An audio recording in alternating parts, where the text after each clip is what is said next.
This is Live Bet Saturday on VSiN, the Sports Betting Network.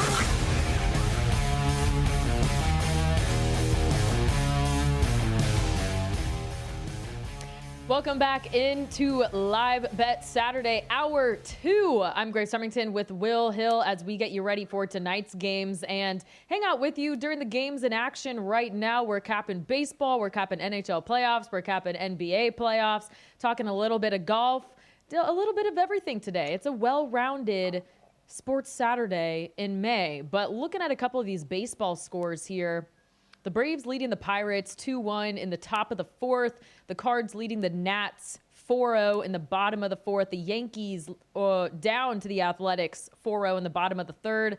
The Brewers and Rays started their day with a short rain delay. They are now in the bottom of the second, 0-all.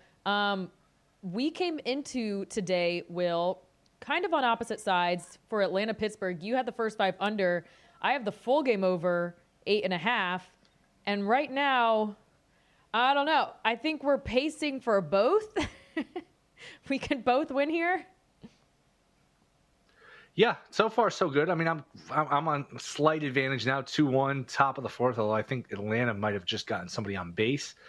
So again, you can never get too comfortable with these unders. It's just you can feel good, and 3 pitches later, you're done. You're out. So I'm tentatively confident here. But a good call by you. I was more confident in Rodon. I didn't bet this game, but I said, I like the Yankees, but the line was too high. I thought it was inflated, and you acted on it as it looks like Atlanta is going to hit into a double play. No, safe at first. So that would have been nice there to turn 2.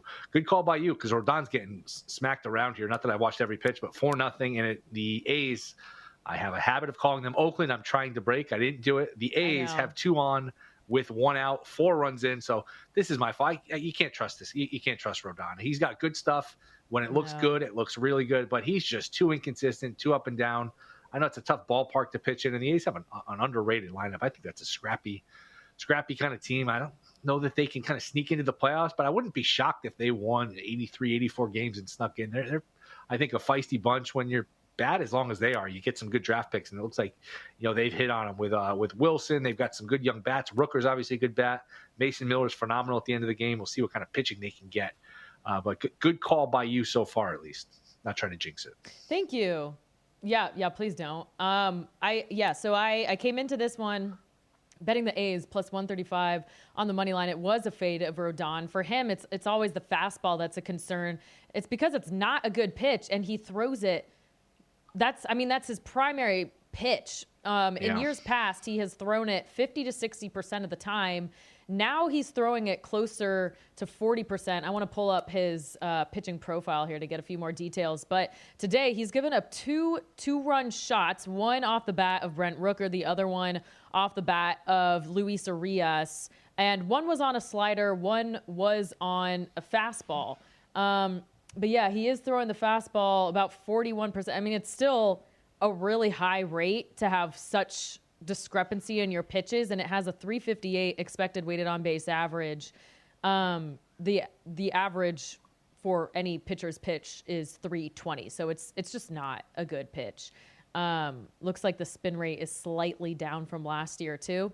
So that was just a fade of him, and it looks like it's becoming true. The other thing was we're getting a major boost in the A's ballpark today. It already is a great hitter's ballpark, but it was almost 90 degrees at first pitch, still is 90 degrees, with 5-mile-an-hour winds directly out to center field. So the live total now at 10.5. I wouldn't be surprised if we saw a few more dingers in this one.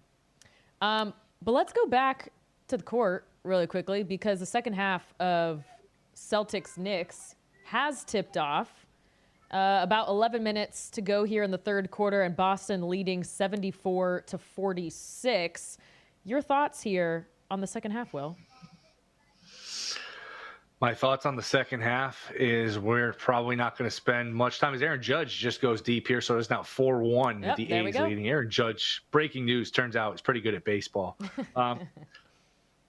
Aside from a player prop standpoint or just keeping an eye on this game in terms of the live bet, the live number, it looks like Boston. Look, they've blown 20-point leads and 18-point leads, all this stuff, but up 26, 28 here.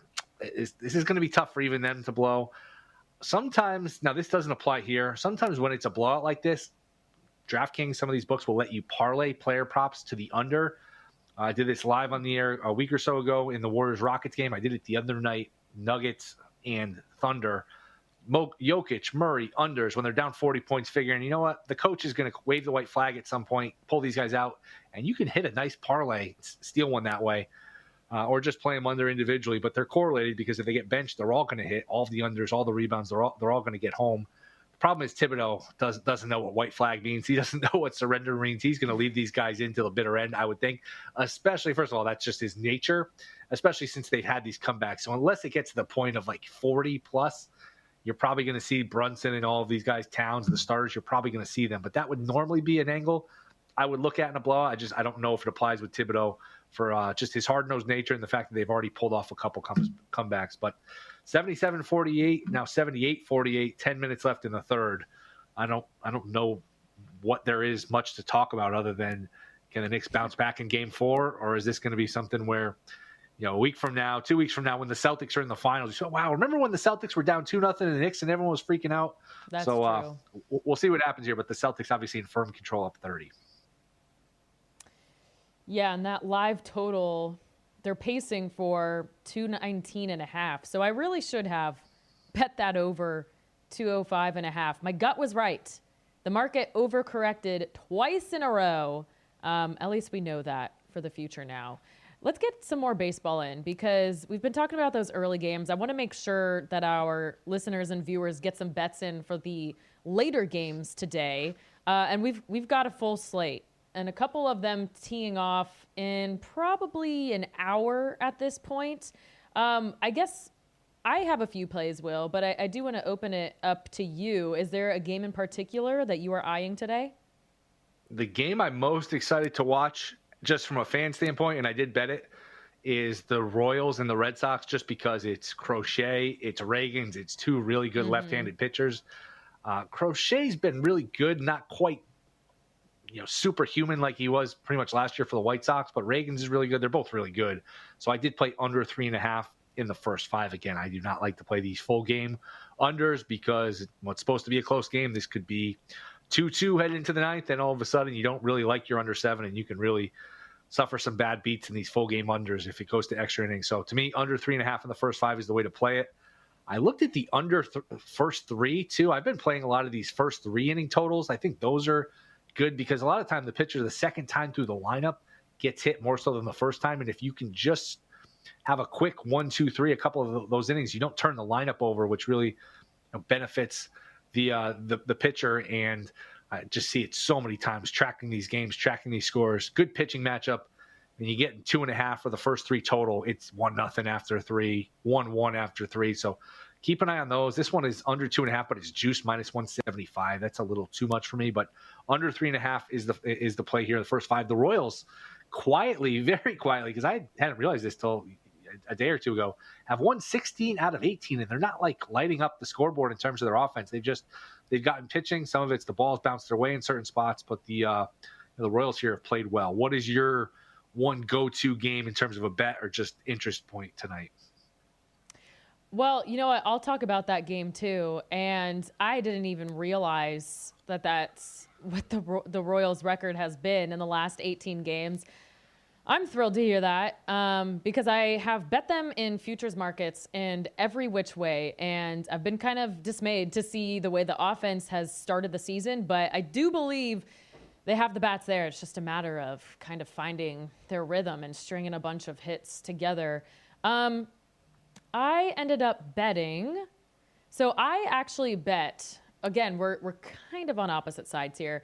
I have Kansas City first 7, team total over 2.5. There is a boost in hitting environment today. Yesterday, the temperature was 66 degrees. Today, it'll be 80 at first pitch. Basically what happens in ballparks, every time you have a 10-degree increase in temperature, the ball, when it's hit in the air, travels an extra 3.5 feet. So today it should be traveling a little bit more than that. Let me see. Ballpark Pal is really good at giving some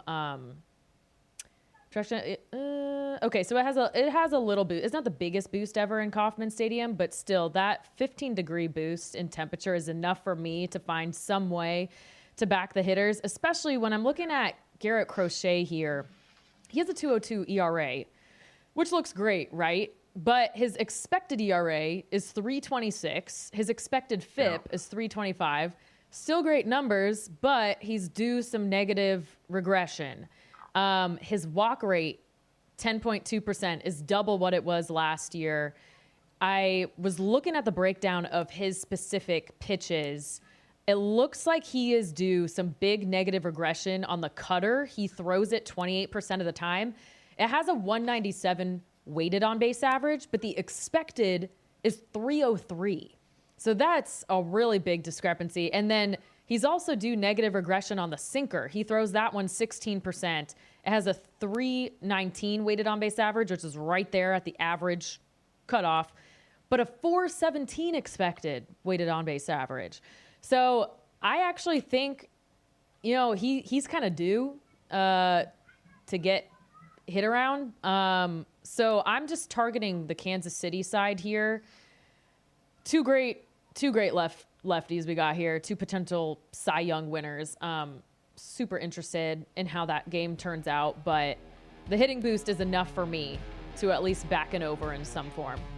All right, coming up next, we're going to get to more of the MLB games on today's slate, and we're going to go back to hockey. Ed Egros joins the program next with his best bets. This is Live Bet Saturday on VSiN, the Sports Betting Network. If your job at a healthcare facility includes disinfecting against viruses, you know prevention is the best medicine. And maintaining healthy spaces starts with a healthy cleaning routine. Grainger's world-class supply chain helps ensure you have the quality products you need when you need them. From disinfectants and cleaning supplies to personal protective equipment, so you can help deliver a clean bill of health. Call 1-800-GRAINGER, click Grainger.com, or just stop by. Grainger, for the ones who get it done.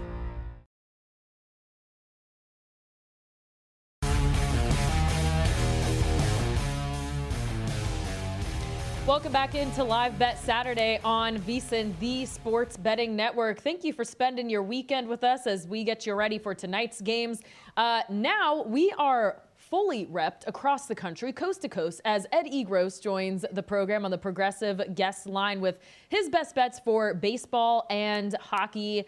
And Ed, why don't we start with hockey, since it seems like those deadlines are a little bit more pressing.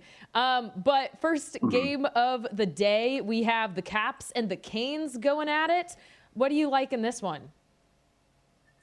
I think when it comes to this overall exercise, one of the things that I have to be careful about is going into a series. I usually have a pretty good idea of who I think is going to win. And I don't want that to necessarily, change how I feel about, say, any kind of game three whatsoever.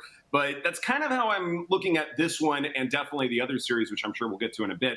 Big Carolina backer here. It's insane the number of shots that Carolina has been able to get off compared with Washington. Nearly a full 2 more expected goals per 60 minutes at 5-on-5 this entire series. I'm not exactly sure what sort of defensive adjustments the Caps can make to kind of limit this sort of buying in bulk approach to offense that Carolina has been having. So I'm going to look for some props. I'm going to look at some 1+ point props. I think Andrei Svechnikov, he's having a fantastic overall playoff run, but this could very well be a game for him to shine. So I like him to get 1+ points here.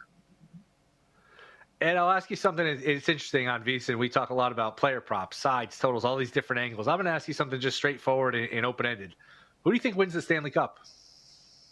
Who do I think wins the Stanley Cup? Well, it's hard. It's funny. Like when I'm watching a lot of Dallas Stars hockey, because I spent a lot of time there, I can't help but think that as Dallas gets a lot healthier, that they're going to be an absolute force to be reckoned with. And so I think there's some value as far as that's concerned. At the same time, I also have a couple of futures with Conn Smythe backing the Toronto Maple Leafs. At some point, with all of that insane forward depth that they have, it's going to be their year, and it might as well be this one, especially given where they are in that respective series. And they've looked about as good as anyone in these playoffs. I think Toronto can get it done here. Awesome. Our previous guest, Rachel Dory, would love to hear that. But you did allude to the second game tonight, Vegas and Edmonton, with the Oilers a -20 favorite on the money line. Vegas posted, though, at even odds. So this game expected to be close. What's your pick for this one? Well, of course, you look at game 2, and it's hard not to look at that and have it affect how you think game 3 is going to go. That's certainly my opinion as far as what we're going to see coming up. I do think that when it came to that major penalty in overtime in game 2, that pretty much wiped out all of the energy and whatever momentum that Vegas may have had up to that point. And I think that's something where Connor McDavid still looked, about as great as he always does. Leon Draisaitl, certainly the case. It's that fourth line for Edmonton, though, that's really been the reason why they're up 2-0 in this series. And I'm not sure that I would trust that to persist going forward. Meanwhile, you look at Vegas's fourth line with Tanner Pearson and company. I do think that they can find the back of the net against Stuart Skinner. At some point, Vegas's depth is going to showcase itself. I figure it might as well be game 3 here. I do think that Vegas on the money line is the right play. And let's switch gears here to baseball. A wild game last night between the Dodgers and the Diamondbacks. Dodgers score 1,000,000 runs. What else is new? It's May against Burns tonight. So give me your thoughts on that game if you have any. And just going back to last night, we were just talking before we came on here. Sasaki pulled with 60 pitches. I saw the velocity was down. People around the Dodgers, people you talk to, is there something going on there? Is there buyer's remorse? Is that too soon? What are your thoughts on either this game or Sasaki, whatever direction you'd like to go?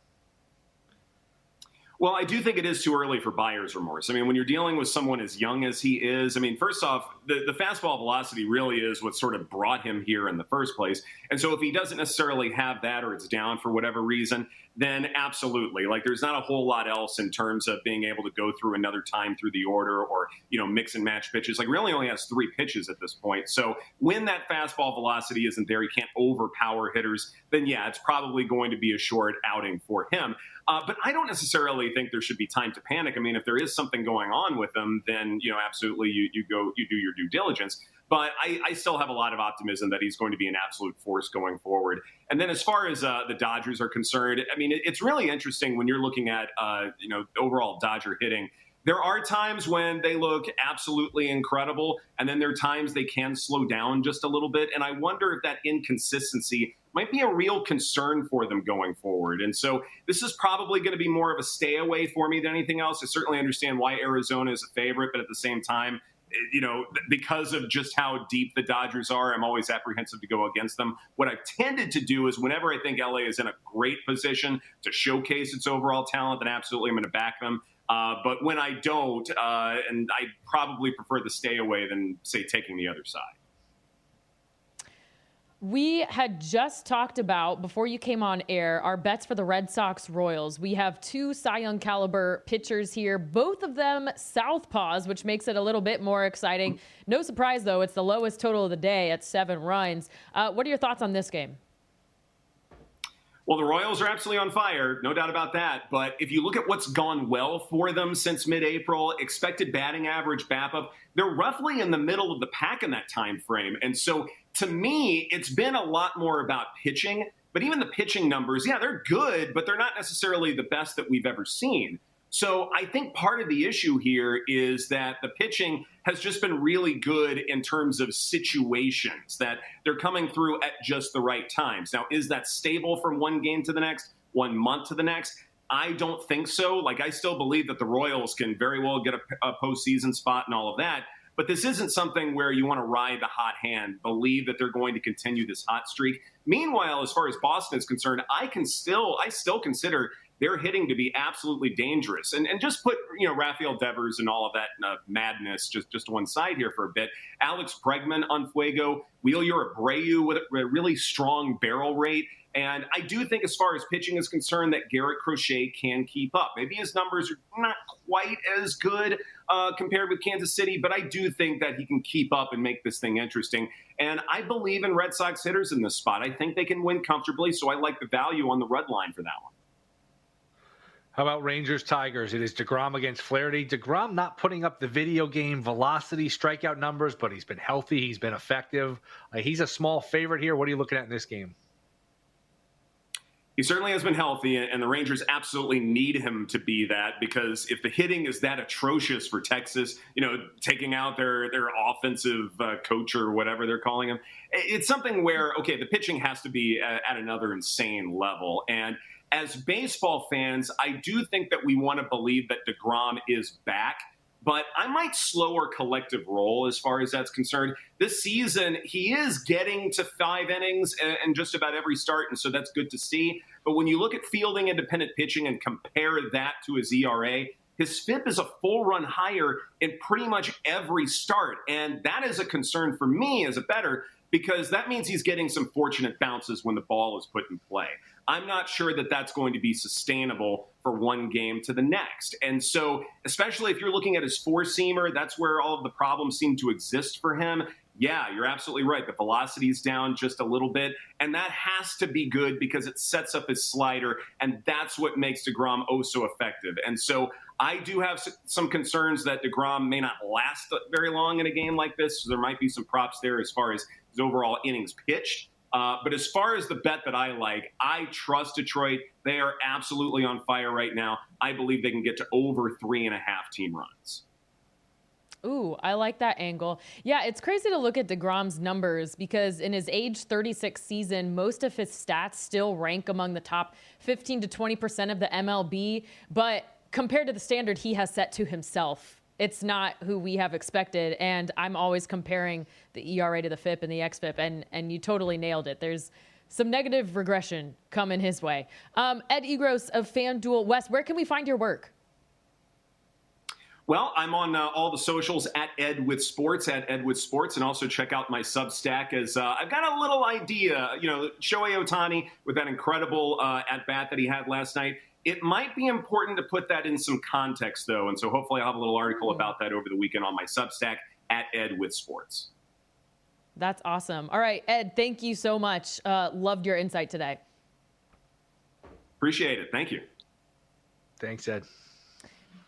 And good luck with your bets, too. It's interesting, Will, because I ended up playing the Rangers at minus 106, and the market has moved my way. They're minus 122 now. I wasn't too pleased with what I saw in DeGrom. However, I like Jack Flaherty even less, which is why I'm siding with the Rangers on this one. But I liked his angle of taking the Detroit team total over. That way we can both win our bets here. But did you have any thoughts on that last game he gave us? It would be Rangers first 5 money line. If anything, haven't bet it. But now I am rooting for runs in Pittsburgh because we are 2-1 after 5. I got my first 5 under home. So now you know what? You can score until your heart's content. Won't bother me. So I'll root for your over now. Let's do it. All right. Cash and bets for an hour and a half more to go here on VSiN Live Bet Saturday. Coming up next, we're going to get back to the NBA preview Game 3 between Minnesota and Golden State coming up tonight. This is VSiN, the Sports Betting Network.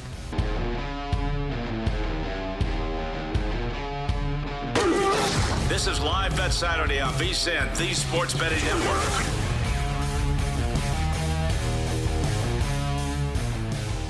Welcome back into Live Bet Saturday on VSiN, the Sports Betting Network. I'm Grace Remington alongside Will Hill. Live betting the entire slate of sports with you on this fine Saturday in May. Updating a couple of the baseball games here. The Braves leading the Pirates in Pittsburgh 2-1. That live total all the way down to 6.5. Will hit his pregame. Was it under? It was under. First 5 under 5. I need more runs here to hit my pregame over 8.5. Right now we have a man on first. Oof, with 2 outs though in the top of the 6. But everyone, just light your prayer candles for me to get that over. The Athletics leading the Yankees 4-1. So that one is working out for me. I had the A's plus 135. St. Louis leading Washington in DC 4-0. Milwaukee leading Tampa Bay mid-4th 1-0 after their rain delay. And that was supposed to be a huge weather boost to hitters there too, but that live total down to 6.5. Will, how do you feel? Want to take a victory lap on your first 5 under there? No, because I gave out the Knicks yesterday, so and they're down by about 75 points. They do have the chance to do the funniest thing. Can you imagine if the Celtics blew this one too? But no, I would love 96-69, that. the later stages of the third quarter here. It's too bad because I was expecting we'll do the show and good game. The Celtics with their back to the walls, all this drama, and they've jumped them from the start. And I guess you can start to look at it like, oh, Knicks are still up 2-1, but you could also, and they're home for game 4, so they're in good shape, but you can also start to flip it and say, if it weren't for a couple stretches here and there, this would be 3-0 Celtics, and they'd be going for a sweep in game 4. So Celtics in firm control as Bob Kraft at this game too. A lot of celebrities. You and I did not get the invite, probably just because we're doing the show. Yeah. Otherwise, you and I would be on front row, center court. Did you see what tickets were going for, by the way? I guess now. Saw Bad Bunny. Floor seats were $45,000 for floor seats for these games, and then you're if you paid that first off, I guess you can afford it.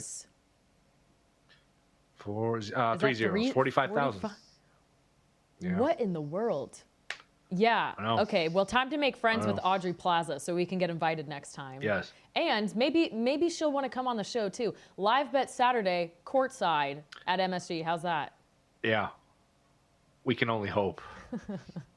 Yeah. Put it in the works, Bill. Okay. We talked about that 3-point shooting regression. Celtics in the first 2 games had gone 25 of 100. Today they are 16 of 31 for a 3-point rate of almost 52%. Meanwhile, the Knicks 2 of 18 for 11%.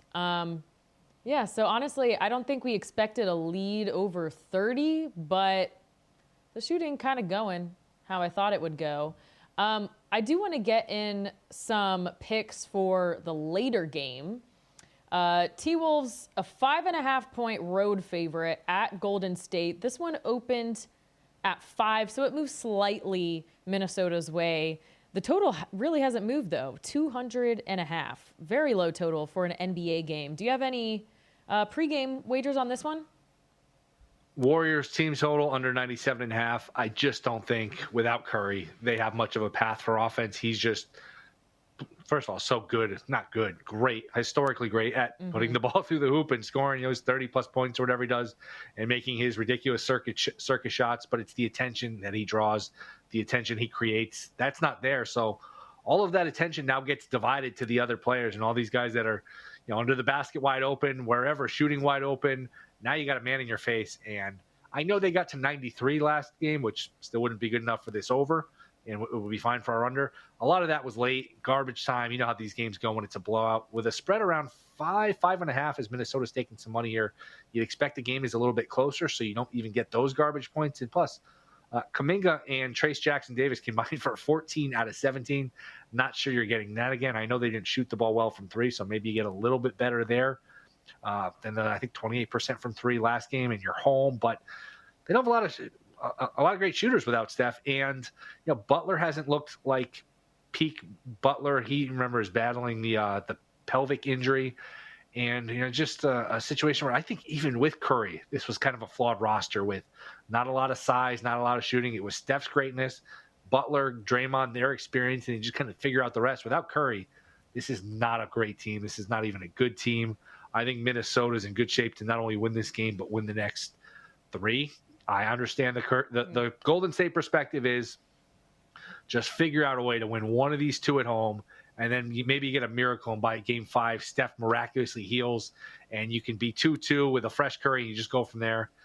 It's tough, though. From the sounds of it, he's not even shooting a ball standing still at this point. He hasn't really progressed in his rehab, so I think it's tough. I think it's going to be really tough for Golden State, but under 97.5 team total is the play for me. Yeah, I like that angle. The Warriors without Curry in game 2 had an offensive rating of 97.9, which is horrific. How horrific? Well, the worst offenses in the NBA this season were the Wizards and the Hornets, and both of them had ratings above 100. So the Warriors without Curry, worse than the worst offenses in the NBA, and not going to get any easier against a Minnesota defense that has ranked top 5 in defensive rating throughout the regular season.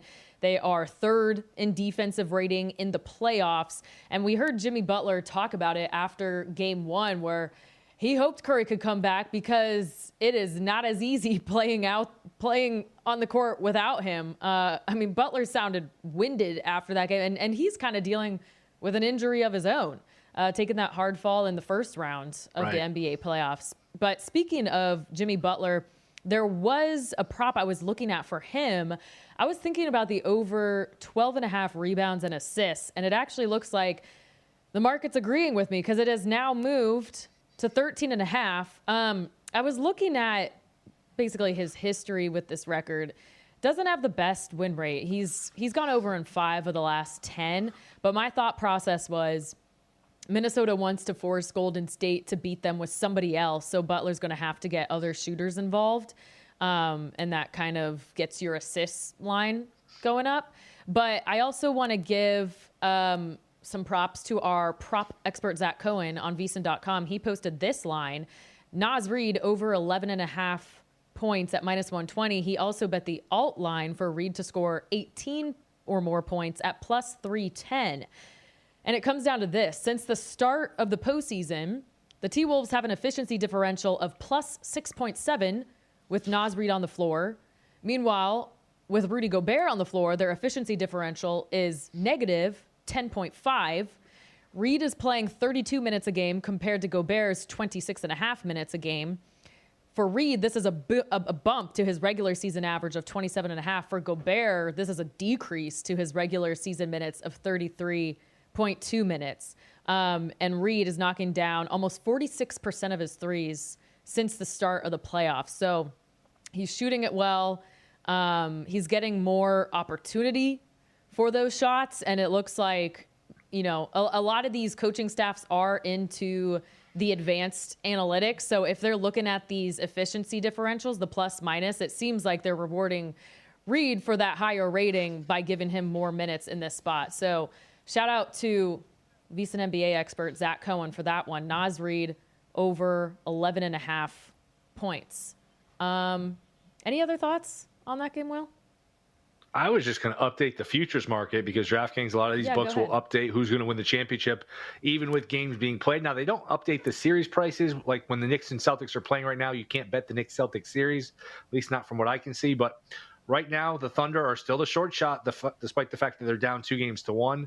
They're plus 170. Celtics are plus 235. So if you think, the Celtics are in good shape, they're back on track, they're going to rally, they can get to a final, maybe you jump on the plus 235.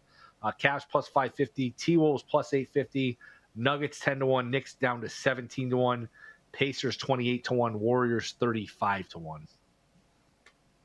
By the way, if you want to bet any of those NBA futures tickets or these games one at a time, you can do so with our partner, ProfitX. They are offering the best odds all playoff longs.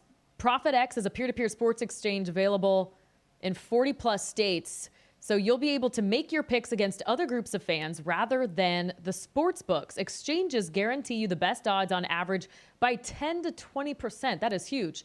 You can even request your own odds. Download ProfitX today with the promo code VSIN, that's VSIN, and earn up to $200 in profit cash over your first month. So that's the ProfitX app. Download that at the App Store, whichever phone you have. Use the promo code VSIN, VSIN, and earn up to $200 in profit cash during your first month of use. All right. Coming up next, we're going to go back to baseball a little bit, check out the games that are starting later on in the day. We got some hockey about to start, too. The Caps-Canes starting in a little over an hour, so we're going to give you our final thoughts on those. I might even sneak in some props from our VSiN expert, Jonathan Davis, here, if you want to bet the first hockey game of the night. Don't go anywhere. This is Live Bet Saturday on VSiN, the Sports Betting Network.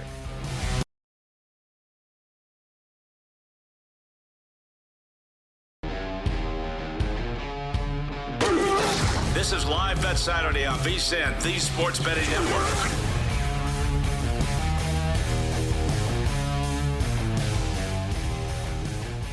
Welcome back into Live Bet Saturday on VSiN, the Sports Betting Network. I'm Grace Remington with Will Hill, keeping you updated on all of today's games. Boston looks like they're actually going to pull through with a win this time, leading the Knicks 100-79 in Game 2, although we are getting close to that dangerous 20-point lead. I don't know, Will. Do you think they can hang on? They should be okay. Famous last words, but you can just tell. I have the sound here on in the background. You can just tell the Garden is waiting for a reason to erupt, waiting for something to get excited about. It's just they felt like they've been not even at arm's length all day, a couple of arm's length, body's length away all day. So they just can't put it to, get it to whether it's 8-10 points, and now Boston has to really get tight. It's just been 20 plus. Really the better part of this game, and there's only so much pressure you can put on a team when it's 20 plus. So Boston, it looks like he's going to respond and lead 2-1.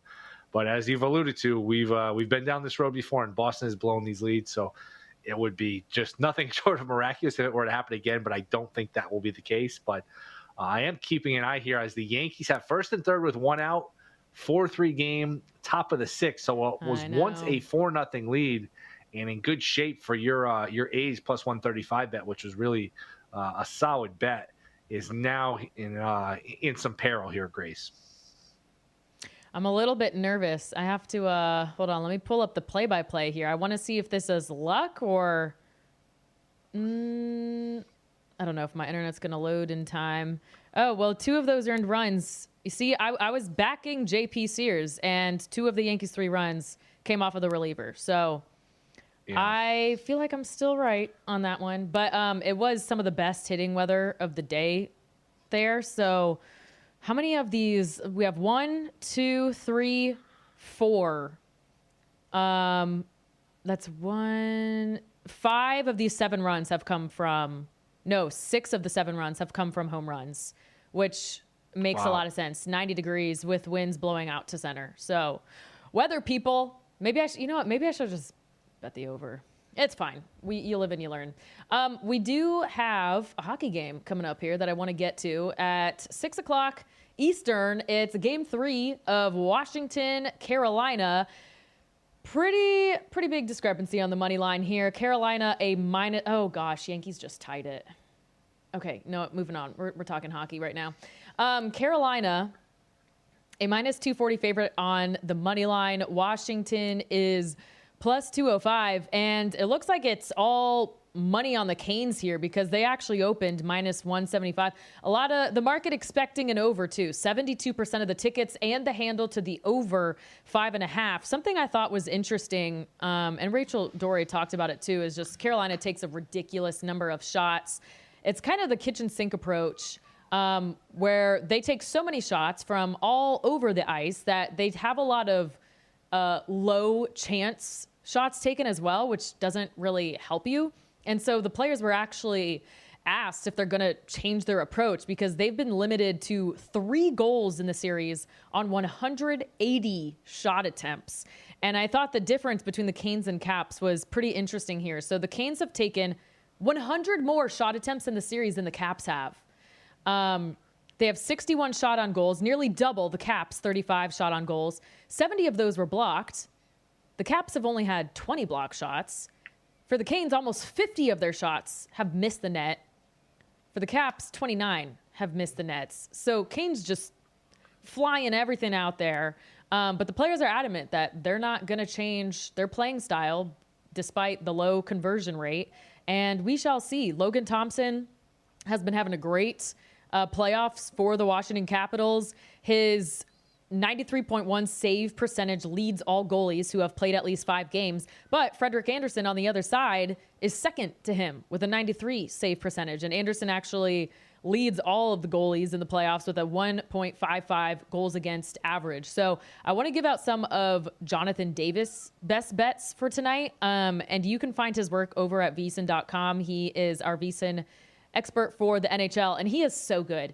I'm pretty sure he plays 1 unit per game, but he will find a way to divide that unit like 10 to 15 ways.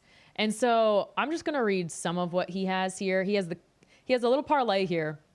Canes to score the first goal, parlayed with the alt under 6.5, will get you plus 139. He is betting a full unit on that.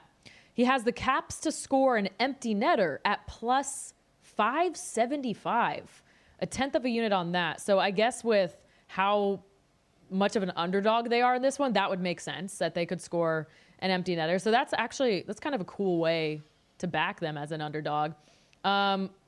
Although, no, he's betting the Canes to score an empty netter too at 2-1 odds, another tenth of a unit on that. He has Tom Wilson anytime goal at 3-1. Tom Wilson over half assist at plus 176.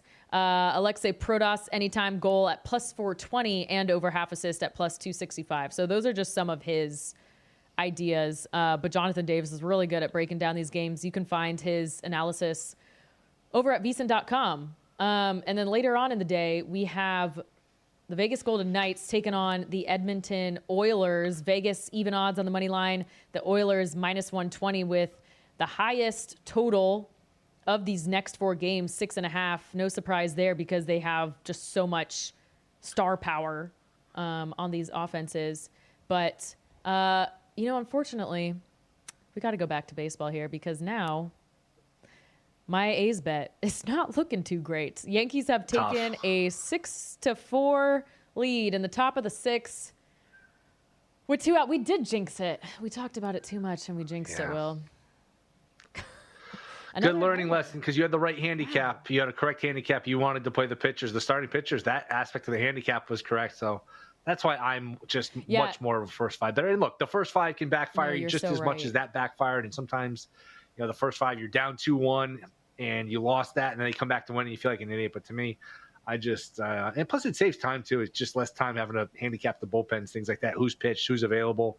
And there's just, especially when you get to the extra innings with the ghost runner, that variant. So you had a good handicap. Just look, the game's not over, but a 4-0 lead is now a 6-4 deficit as Oswald Peraza hits a 2-run homer to make it 6-4 Yankees here in the 6th. But in that ballpark, with all the runs that are scored, 90-degree day, we probably have not seen the last of scoring here. So your bet is not dead. By the way, I did bet Washington plus 200. I'm not the biggest hockey bettor, as people who listen know, but just watching these playoffs, and I have watched a lot of it, there's just so much randomness in hockey that, to me, plus 200, especially, you know what I've been doing, too? A team gets down a goal, and all of a sudden you get like plus 300, 400. You get some good numbers, and there's so much randomness that you could turn your head around, and all of a sudden you're down 1-0, you're up 1-1, or tied 1-1, or up 2-1. So I did take the plus 200 on the Caps. I just thought that was a little bit inflated here based on the nature of hockey. Yeah. Okay. I like that. No, you're so right about playing first 5s because I would have won that one 4-1. And I think it actually was the same price. I think the A's were actually plus 135 to win the first 5 too. So, bleh, it's fine. Honestly, I think what matters is that your process is correct because you're not going to win. Sure. I mean, the best bettors in the world win 52 to 54% of the time. And that makes them the best. So as long as the process is correct, I know I'm going to end up with a good ROI by the end of the season. Updating a few more scores here. Still need runs in Pittsburgh. Atlanta leading 2-1 mid-7th here. St. Louis leading Washington 4-0, top of the 8th with 1 out. And Milwaukee and Tampa Bay tied up at 2 apiece in the bottom of the 5th. We do have a couple more games about to start here. If I'm converting my time zones correctly. No, I'm not. Yes, I am. No, we do. Rangers, Tigers. We do. We do. 6:10 Eastern time. Rangers, Tigers. Did you have one on this one, Will? I haven't bet it. I would take Texas plus Texas the first 5 money line with DeGrom. You know what? I'll call that a bet. Texas first 5 money line. DeGrom is, like we've talked about, doesn't have the video game strikeout numbers or velocity, but he's still been pretty good. Flaherty has been a little shaky as of late. I know Texas hasn't hit, but I'm okay playing the first 5. And you know what? If it's 1-1 or 2-2 after 5, I'll just take my money back, get a refund, and move on. And the other one's about to start. Philly against Cleveland. Phillies against the Guardians. Bybee's been a guy I've loved in the past. He has not been good, though. A lot of hard contact. The command hasn't been good. This is a dangerous lineup to be facing. Suarez was not good his first start of the season, his last time out. I would expect him to bounce back. So I like the Phillies in that one, and I also like the Rangers in the first 5.